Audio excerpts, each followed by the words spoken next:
আমরা ঢাকা-৯ আসন থেকেই দেখাতে চাই যে অর্থ ও পেশি শক্তির বাইরে রাজনীতি বাংলাদেশে সম্ভব, জনসেবার জন্য রাজনীতি সম্ভব।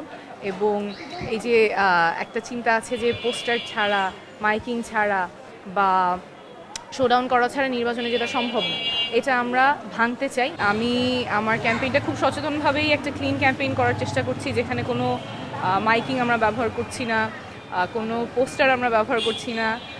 আসলে এটা আসে আমার ছোটোবেলার একটা খুব কি বলবো কষ্টদায়ক মেমোরি ছিল, যে আমার দেয়ালে পোস্টারগুলো লাগানোর পরে আমার খুব মন খারাপ হয়েছিল, কেন এসে নির্বাচনে পোস্টারটা লাগিয়ে গেল আমার সুন্দর দেয়ালটা নষ্ট করে। তো এই যে লাখ লাখ পোস্টারের শহরটা নোংরা করা, তারপরে সেটা আবার ছিঁড়ে ফেললেও কিন্তু জায়গাটা কুচিত হয়ে যায়, রাস্তায় পড়ে আমার শহরটাই নোংরা হয়। অতিরিক্ত লাউডস্পিকার ব্যবহার করলে যারা অসুস্থ আছেন, ছোটরা আছেন, মুরব্বীরা আছেন, শিক্ষার্থীরা আছেন, তাদের কষ্ট হয়।